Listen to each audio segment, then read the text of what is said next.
expectation is the key. In other words, you get what you expect. You really get what you expect. Now, a belief is just a thought you keep thinking. And if you really keep thinking it, you come to expect it. Because when you have a belief, which is just a thought you keep thinking, you hold something active in your vibration. And as it's active in your vibration, law of attraction keeps assembling the cooperative components, and so it manifests in your experience.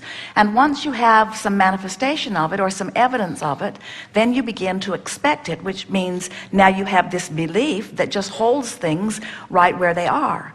If there is something that you are living, anything that you are living, that is different than what you want, you have to change your expectation, which means you have to find another thought, and you have to train your chronic thought to match the thought of desire rather than the thought of what's already happening. Sometimes along this way, Esther would say to us, "But Abraham, it's true. It's true." And we said, that's really a screwy criteria to use to give your attention to something. There are plenty of things that are true that you don't want to experience. Don't let true things train your expectation. Because the reason they're true is because someone thought about them long enough that they trained it into their vibration until it manifested. That's all truth is. Truth that you call evidence, all it is somebody maintaining a vibration until there is a manifestation around it. So what you want to do is say, is this a truth that I wish to experience personally? And if it is, give it your undivided attention. If it isn't, give something that you want to be your undivided attention. The universe is cooperative either way. You get what you think about, whether you want it or not. I'm so happy to be here. I'm just so excited about my newfound life. You know, within the last year or so, things have been happening that I never thought would happen in a dream world. So I have a couple of questions here. Do you acknowledge that you did let go of that doubt before they happened? When you say, Esther will say every now and again, "This is unbelievable," and then she laughs and says, "It clearly can't be unbelievable or it couldn't have been happening." And so when you're talking about your former, yes, your former belief could not contain the things that you are now experiencing. Yes, but it's really worth saying, but my current belief can. Yes, yes, that's exactly what I want to say.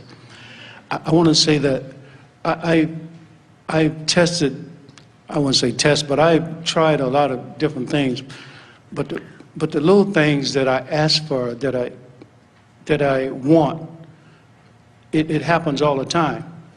But because your expectation about the little things is in a less resistant place, isn't it? Yes, I mean, it's so simple. But I don't know if I should categorize it as big and little. But other things I want... We wouldn't. Because when you categorize something as big, it usually means I expect this to be more trouble. Okay. All right. You could categorize it, it's big, meaning I'm going to love it more when it comes. Yeah. But usually when people say it's big or small, they mean hard and easy. Yeah. And when you say, well, it's as easy to create a castle as a button, all you have to do is want either one of them and not think thoughts of opposition. Buttons are easier to expect, aren't they? Yes. They seem to be more prevalent, but it's exactly the same thing. Focus without resistance, and it must be. Well, like I said, in the little things, I've been trying to concentrate and I've been trying to focus. I mean, and I have been. I asked for something about a year ago, and I see signs of it. The universe, I see people mentioning it. Well, here's the thing. When you are in doubt, even though it's already been assembled, you're not a cooperative component, so you don't get a glimpse of it. When you start being hopeful, now you're close enough to the vicinity of it that every now and again the vortex takes you in and you see a glimpse. And if you have enough of that hopefulness, pretty soon you start believing, and then it just shows up in your experience. Yes. So it's a vibrational difference that you're reaching for.